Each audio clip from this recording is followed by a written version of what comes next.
Hi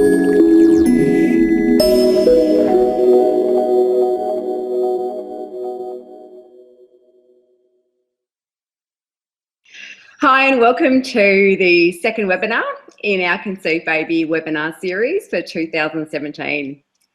Today we're talking about a topic that is actually quite a favourite of mine and one that's often not front of mind when we are talking about infertility.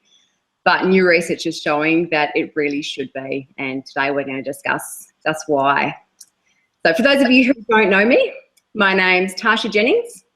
I'm a naturopath, nutritionist, natural fertility specialist and founder of Conceive Baby and author of the Fertility Diet and the Vitamins Guide, which are sold throughout Australia, the US, the UK and Canada, and of course the Conceive Baby website. I also write and provide expert comment for various media publications such as The Age, The Herald Sun, The New Idea, Yahoo 7, as well as other pregnancy and baby websites and magazines, and pharmaceutical and medical journals. I'm also the director of Zycia. Zycia means life and specialises in promoting and supporting life in its earlier stages, from fertility and conception right through to pregnancy and breastfeeding through premium nutrition. So it's really been the past 6 years that I have specialised in the area of fertility and pregnancy. And this was really a personal reason based on my own difficulty in conceiving. So what started out as, I guess, a small personal project really became this career passion as I met with researchers and specialists both here and internationally, and was really inspired by what I was discovering in relation to the role of certain nutrients and their bioavailability on fertility, as well as the long-term health of the developing baby. And this is how my company Zycia was born, alongside the premium nutritional supplement Zycia Natal Nutrients. And more recently, to further support couples in their fertility journey, which is really where my passion lies, I developed conceivebaby.com.au, which is where you have all joined us through today. And again, this was based on my own experience. I was, I guess, fortunate enough to have a background in health and nutrition. And my husband, being a cardiologist, I guess we fortunately had the medical contacts and the knowledge that meant that our fertility journey was relatively short compared to many couples that I do speak with. And we're now blessed with two beautiful children, baby photos of whom you will see scattered across the Conceive Baby website. And my aim for Conceive Baby is really to bring together a team of specialists across all aspects of fertility and preconception health, so that other people who are struggling, like we were, can have access to the type of qualified expert information that we were fortunate enough to have. And I'm thrilled to be speaking today with Emma Park, functional nutritionist. Emma practices from her clinic on the Mornington Peninsula, a beautiful part of the world. And she's also the health professional educator for Pure Medica, an Australian company making Kiara, a pregnancy-specific probiotic. Now, Emma specialises in biochemistry, gut health and the microbiome, and she does have a particular interest in how it relates to our ability to conceive and carry a healthy baby. So welcome, Emma. Hi there. Welcome aboard. Now, as I mentioned earlier, I guess fertility, probiotics and the microbiome, people may not know how they fit together. I mean, we know about tracking our cycles, our ovulation, how egg quality is so important, but how does, look, what is the microbiome and why should we be concerned about it? How does it relate to our fertility? Yeah, absolutely. It's a very current topic and there's a lot of talk getting around about it. So yeah, I'm really pleased to be here today to be able to help get the right info to the people that need it. It's an area that I'm really passionate about because I do see a lot of couples that are struggling with fertility, as you do, Tasha. So yeah, it's awesome to be able to spread this information and get it to the people that need it. So we're going to cover a few different topics today. So we're going to look at, what is the microbiome and demystifying that whole thing. And then we're going to look at things that are going to be impacting that. So the ways that, so we can have a better understanding, and also ways that we can look after our microbiome, improve it, and things that we can do to make sure we're optimising it to assist with fertility. Yep. So I might get started. So I'll get you to put the slides up, Tasha, and we'll get stuck into it. Yep, sure. I'll pop that up for you now, Emma. There you go. Is that seeing that there now, hopefully? Yeah, I can see it. So if we flip over to the next one. Yep. So first of all, what is the microbiome? And I think there's a lot of confusion around this. So we first discovered that we had all of these microbes, bacteria, viruses, even your parasites and your helminths, which people more would know as worms, that we've actually got more of them in and on our system than we have human cells. So this was discovered when they were sequencing the human genome, and they discovered all these DNA particles that actually weren't human, and so discovered that we had all these different microbes living in and on us. And since then, a lot of research has gone into this field, and now we understand that they play crucial roles in our health and well-being, making it everything from making the immune system to function properly, the digestive system functioning properly, and as we now know, we even find them in our reproductive organs, which really gives us that understanding of the impact that this can have over fertility. They're everywhere. They're in and on us. There's 10 times more microbial cells than there are human cells, which is quite fascinating. So first of all, we just want to have a look at the different things maybe in our environment and around that are going to impact that microbial balance. Then we're going to go through and talk about the different roles that it's going to have in fertility. So Tasha, if you can flick over to the next one. Sorry, I got a bit away there. I flicked early. There you go. Okay, so the invisible intervention that you can see there on the slide is the term that we use to describe what's happening in our bodies and also in our environment that's going to be impacting that microbial balance. So first of all, if we have a look at food and water production and the quality of the food and water that we're having. So if you think about mass-produced even fruit and vegetables and meats, there's a lot of herbicides, pesticides, and hormones and chemicals that are coming through in that production. So these things are actually specifically designed to kill microbes and bacteria. So of course, when we're eating those foods all the time, they're going to be having an impact on the beneficial flora levels in our bodies. Even just drinking tap water, because it's treated with chlorine and fluoride, and those things particularly are put in there specifically to kill bacteria. So they're going to be having a big impact on that as well. So if you just flick over to the next slide as well. So carrying on with the food, the old standard Australian diet. So the acronym is SAD diet, and unfortunately is. And so I'm sure, Tasha, that you would see a lot of this. People think they're eating a healthy diet, and we've been told for a long time that processed foods and low-fat foods are part of a healthy diet, and that's what we should be eating. And a lot of these things are really contributing to a lot of the problems we have: the obesity, the hormone imbalances, the high rates of all our diabetes and cardiovascular disease and things like that. So thankfully, just recently, they have changed the healthy eating pyramid to encourage us to eat more whole foods and fruit and vegetables, which is a really great improvement. But I still see a lot of people eating that low-fat, high-carb diet that is really contributing to a lot of the health problems, that also directly impacts that gut flora. High processed foods, high sugar foods, low-fat foods, all of those things actually really encourage the pathogenic, or what we call the bad bacteria, and overgrowth in that, and really limit the good bacteria. So diet's having a very big impact on that as well. The next invisible intervention, Tasha, if you can just flick to the next slide. is stress. So we all know that stress is a big impact, and I'm sure a lot of you had listened to Gina's podcast last week and heard about what stress is doing to our bodies and how that's impacting our fertility chances.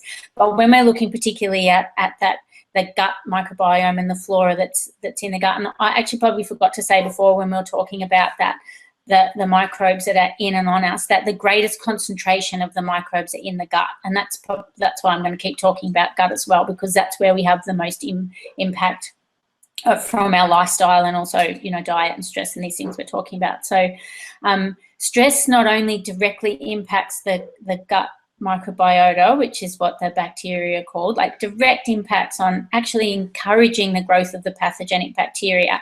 It also reduces the blood flow to the mucous membrane lining.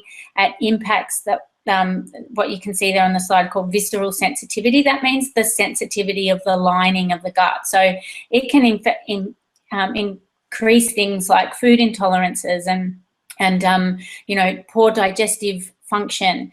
It's impacting the secretion of your digestive enzymes, and it's reducing that overall gut motility, which we really need to keep those bacteria in balance and to keep that digestive system functioning well. The digestion is central to our overall health. Of course it is, because it's breaking down our foods and absorbing our nutrients, but it's also got our immune system in there. So digestive health is paramount to overall health, and anyone that practices as we do, Tasha, as naturopaths and in that field, we know that gut health is central to overall health. If you could click on to the next one.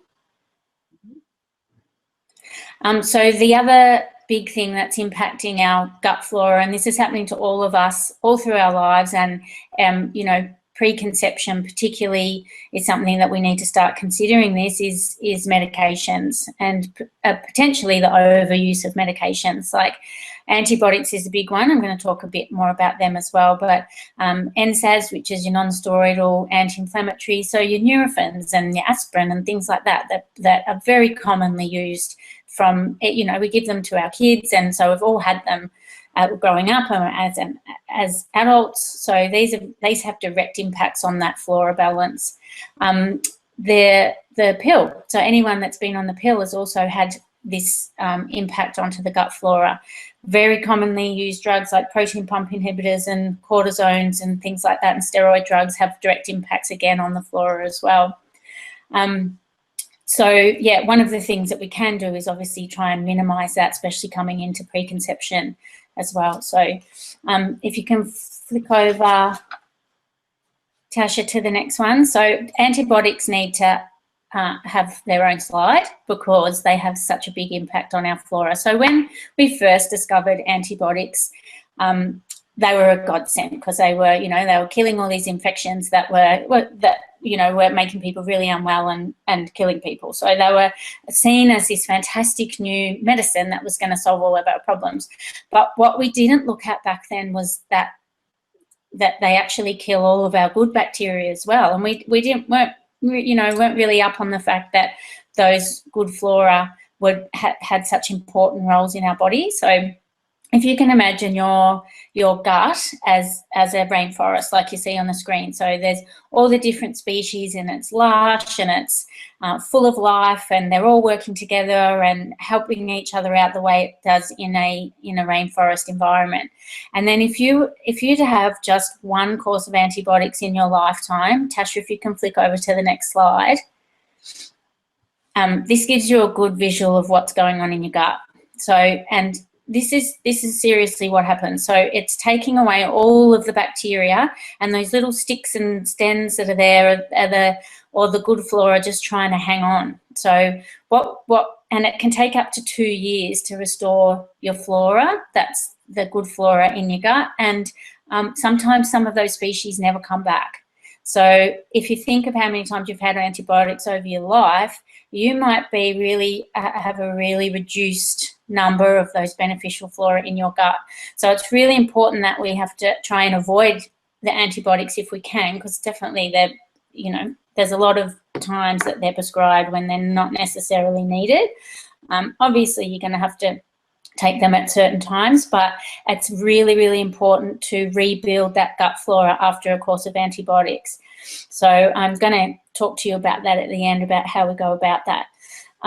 So just if you flick over again now, Tasha, just going back a little bit and talking about the good bacteria. Oh, okay, I've missed one slide, sorry.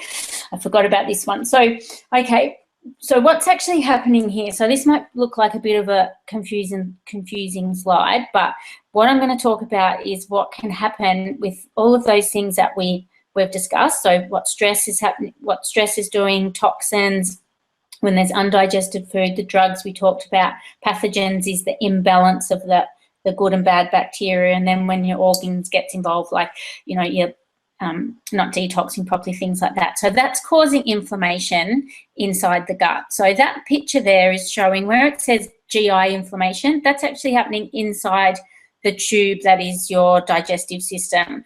And so all those little cells that are lined up along there are the lining of the digestive system. And so all those little cells are supposed to be lined up nice and tight, like they are on the left there, and not letting things through that are supposed to get through. And so all of the things that we've talked about that are impacting that microbiome are actually creating inflammation. And then what happens with inflammation is you start to get this increased intestinal permeability, which is what we call that leaky gut. And so when you start to see things like food intolerances and immune system issues, all the way down the line to autoimmunity, it's actually telling you that you've got inflammation inside the gut and it's impacting that gut permeability. So and this is how I tend to see people. I get people coming to see me, you know, that are struggling with fertility, and when we talk about questions, what's going on, we talk about digestive function, and sometimes people don't have digestive symptoms, like they maybe don't have food intolerances, or they don't have things like gas and bloating and constipation or diarrhea, which are commonly understood digestive symptoms, but they might be showing signs of immune system issues like allergies or skin problems or migraines or things like that. And all of these are actually telling us that it's starting from that gut inflammation. So the first way we actually start to heal that gut lining is we've got to reduce that inflammation. And I will talk a lot about inflammation, how that relates to fertility as well, because inflammation is the big driver of a lot of the fertility problems that we have. It's a big driver of a lot of all the health conditions that we have in general, absolutely. And that all comes down to what's happening in that gut lining. I just meant I do get a lot of questions about the immune system in relation to fertility, because we are introducing, I guess, a foreign body as such. So we really need a good immune system to be able to support, I guess, that new baby that we are carrying. It affects our natural killer cells. You know, there are a lot of things that can actually attack a new fetus. So if our immune system, which 70% of is located in the gut, isn't functioning properly, we can have a lot of autoimmune antibody issues, which I'm seeing more and more of actually. So, but continue there, yeah. Absolutely, I agree. That whole autoimmune picture is so much more common now than it used to be. Like, we didn't even have a lot of those autoimmune conditions, and a lot of it, you know, it's driven by this you know, the beginning of it is this gut permeability. And yeah, if we don't go back and treat that, then we really are going to be struggling to have you know, the best outcomes in fertility, because there's all this inflammation is driving all of these other conditions that are making fertility difficult. If you can flick over to the next one, this is the one I thought I was on before. So there's actually, so as I was saying, the bacterial community, which is what the microbiome term talks about, is all of those microbes that are in and on us and living together and working together to do all the jobs that they need to do. And that there's more bacteria that live and work in 1 linear centimetre of your lower colon than all the humans who have ever lived on Earth. And I just think that's fascinating, and that gives us a real insight into how many bacteria they are, and that to have so many that we understand it's really important, and they're doing a really important job in there. And so we really need to look after that to optimise our health and well-being, and then overall fertility chances and outcomes. So if you can just swing by to the next one, Tasha, we can have a closer look at some of these roles in fertility. So as we've already discussed, that those bacteria are having an impact on that immune system. So they're actually involved in modulation of the immune system. So if the immune system is being overactive, then it can actually switch that down and sort of reduce those sort of overactive things and have an impact on those natural killer cells and things that Tasha was talking about before. So they actually act as signalling molecules, and they talk to the immune system and help to regulate what it's doing. Also involved in normal GIT motility, that's the gastrointestinal tract. So we need the digestive system to be functioning properly to be overall healthy and well, as we said before. So that's really important in that.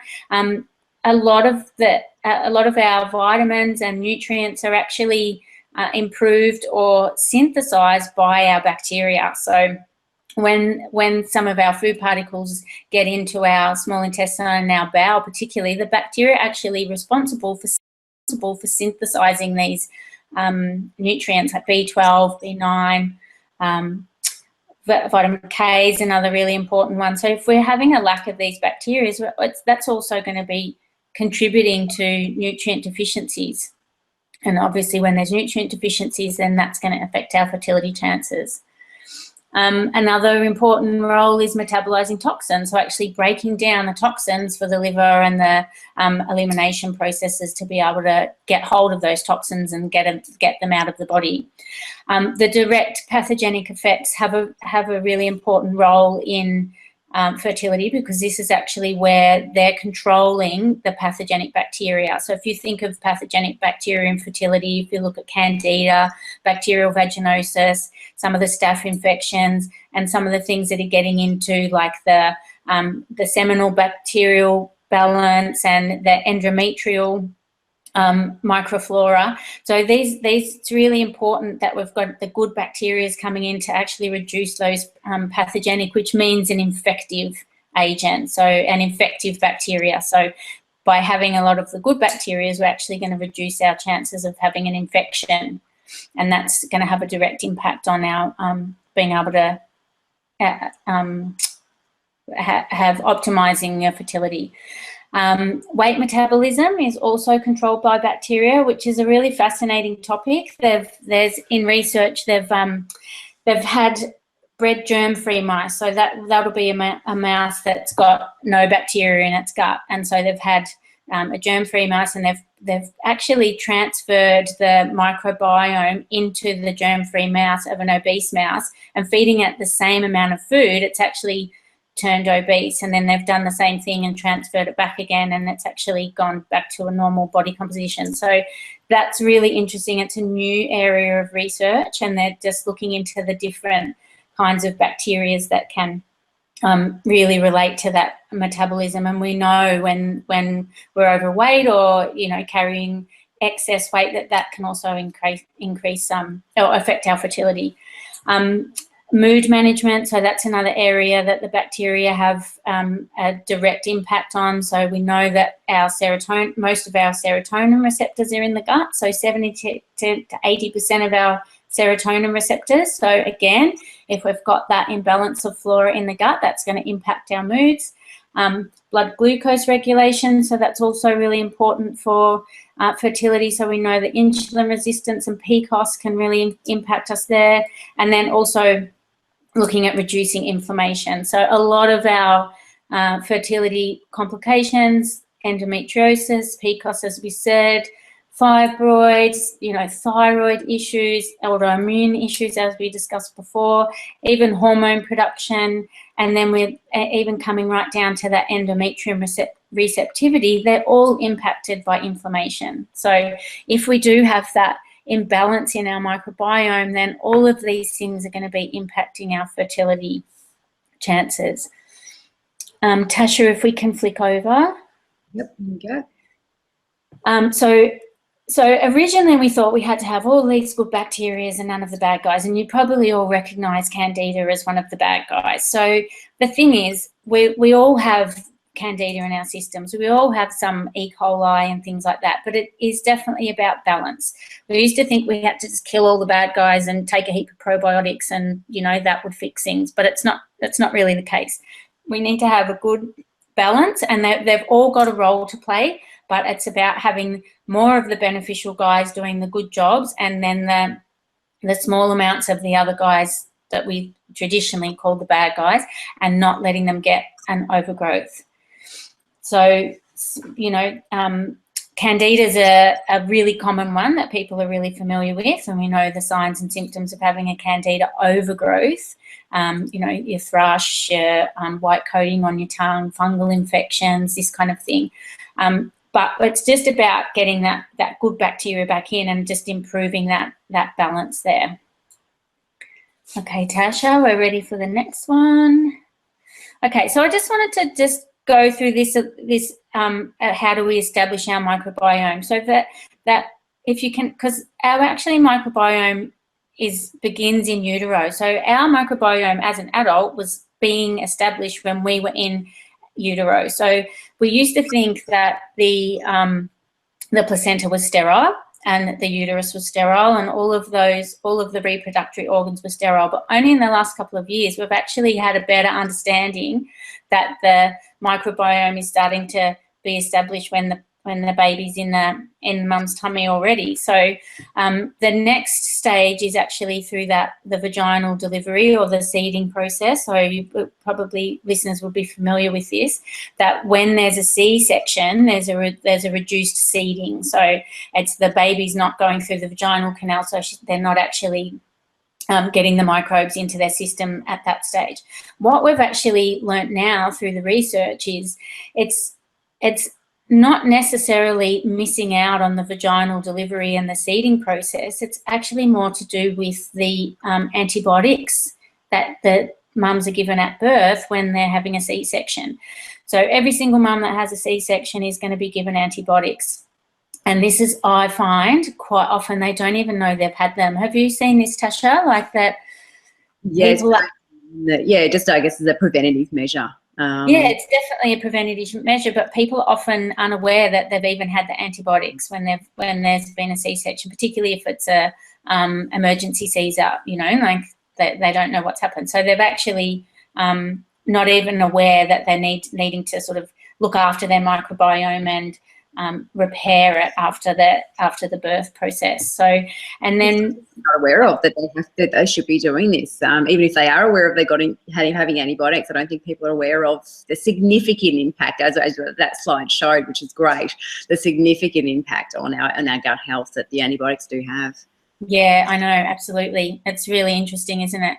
So the other process that's happening to establish that microbiome for the baby is through breastfeeding. So we actually see now with clinical trials that the breast flora and the placenta flora is more aligned than the vaginal flora is. So actually breastfeeding is picking up that colonization after birth. So really important as well for mums to be breastfeeding, obviously, if they can.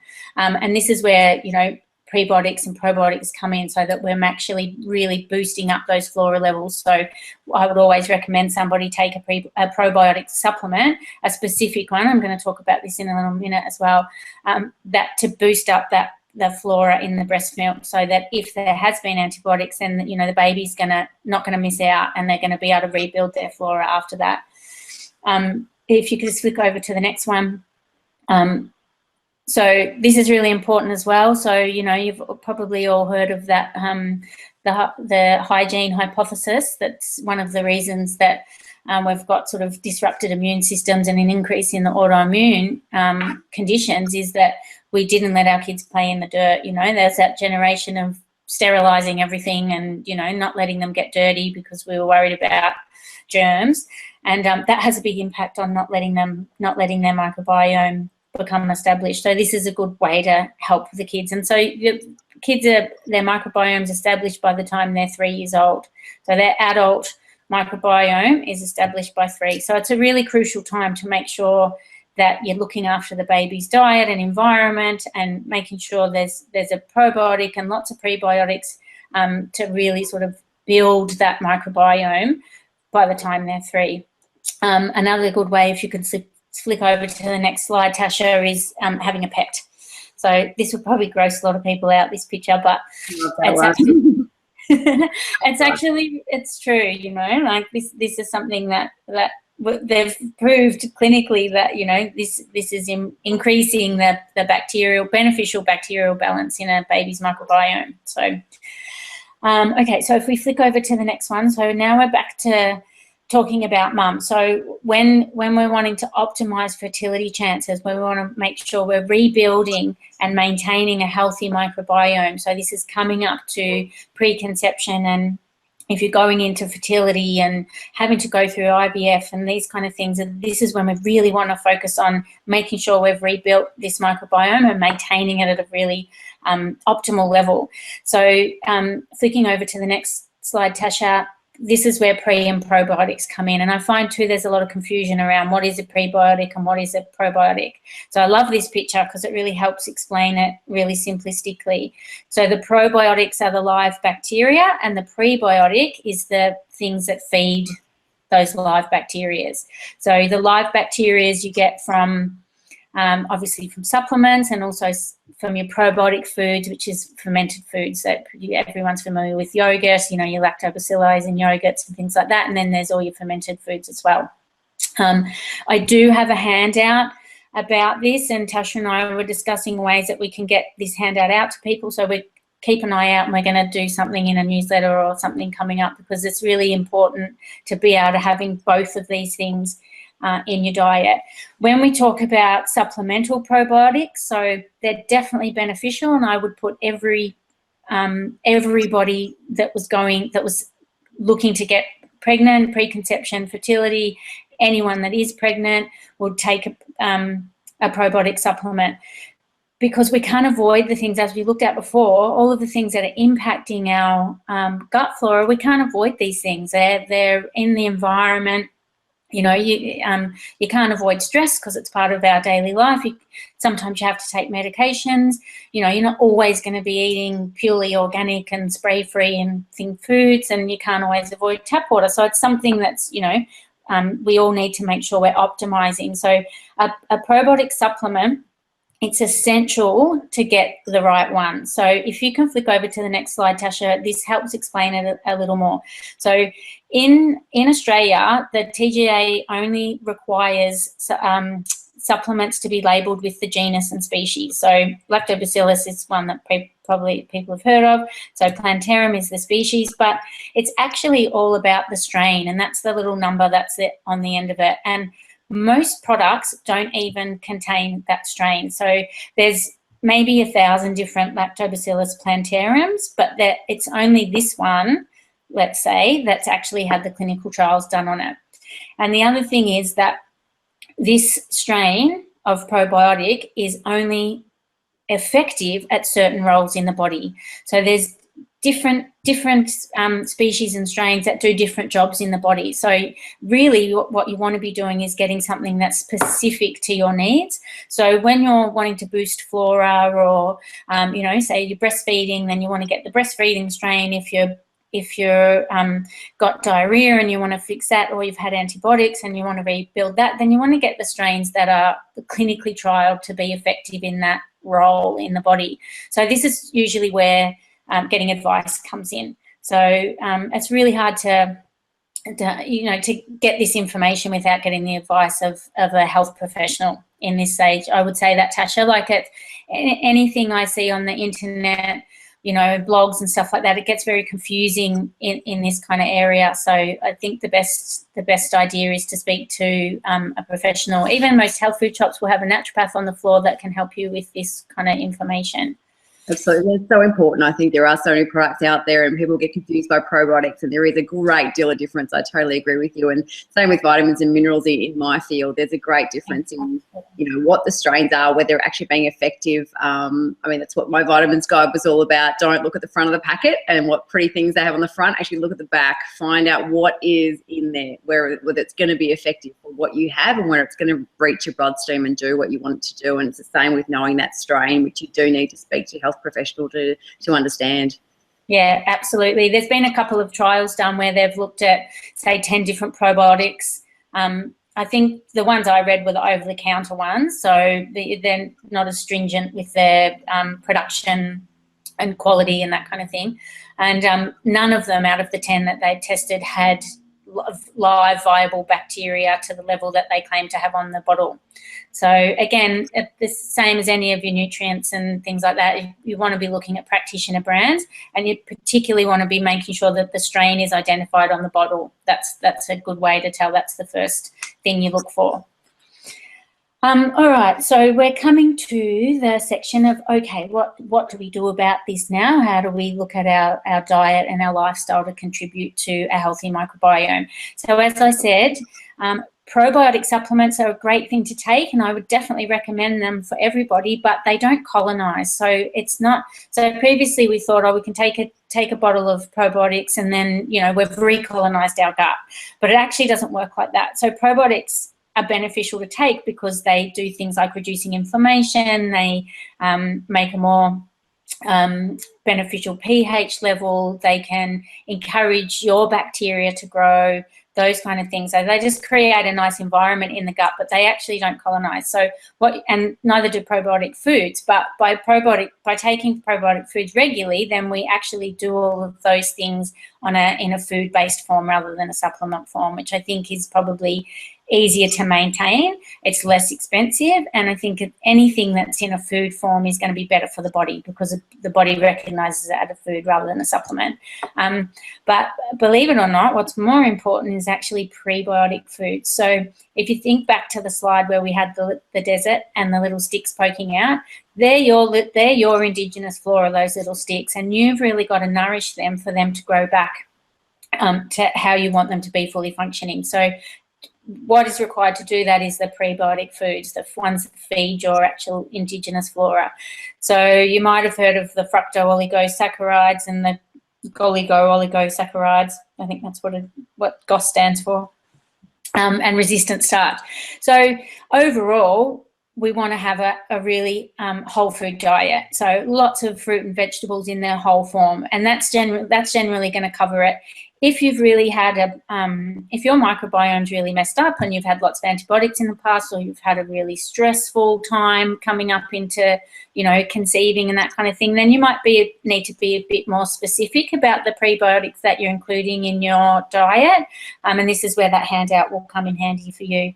I just need to mention the FODMAP people. So the FODMAP people are going to be having trouble with some of these FOS and GOS foods because they are prebiotics and they can cause some bloating and maldigestion, malabsorption syndromes in the FODMAP people. But again, this is where you need to contact a health professional because there's specific prebiotics that you can use that aren't going to aggravate a FODMAPy person.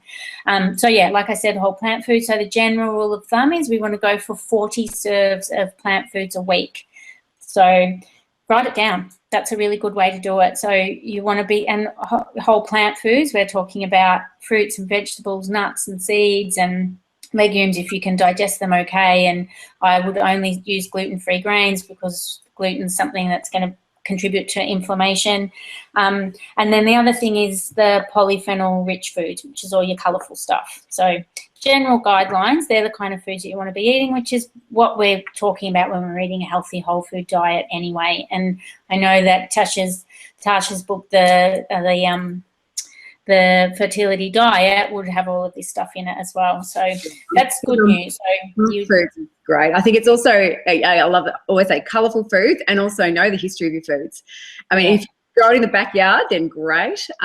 If not, your next step, your local farmer's market, you know, try to know where the food has come from, because these days, and I know you walk into the supermarket and there's so much food that has been packed, shipped, frozen, thought it's from the UK or it's from the US or Spain or China.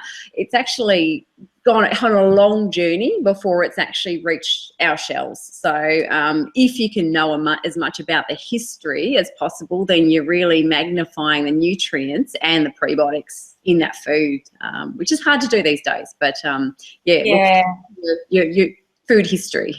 Yeah, absolutely. That's such a good point. I think I'm spoilt down here on the peninsula because we have farmers markets every weekend. So, you know, and there's a farm gate just around the corner. So, you know, we do have access to that. But it is much more available now than it used to be. But it is so important. That's one of the questions I ask any of my fertility clients is, where are you getting your food from? Where are you sourcing it from?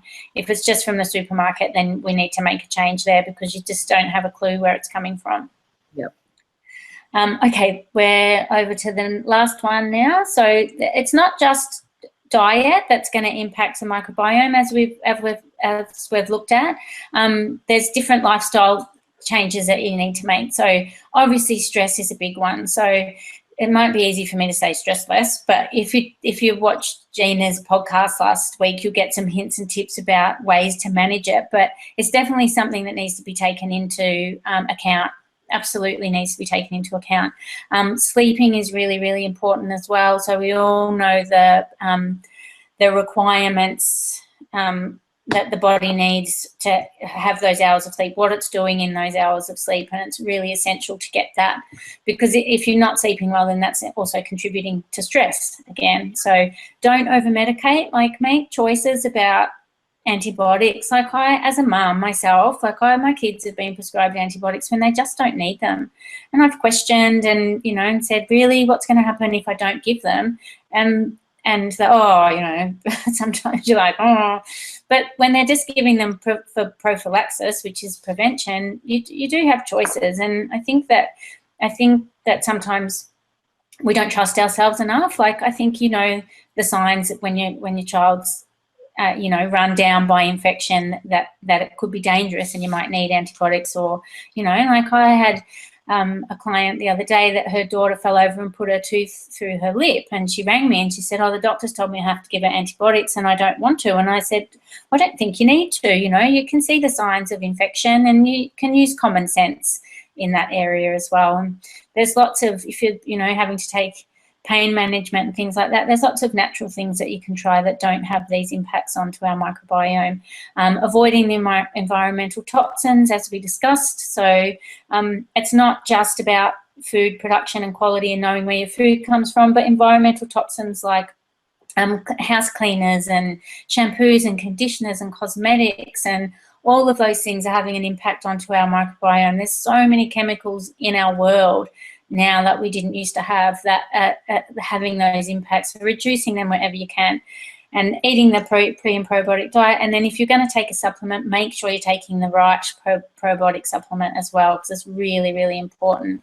And at the end of the day, love your bugs. So know your bugs and love them, and know that they're playing a really important role in your overall health and your fertility chances.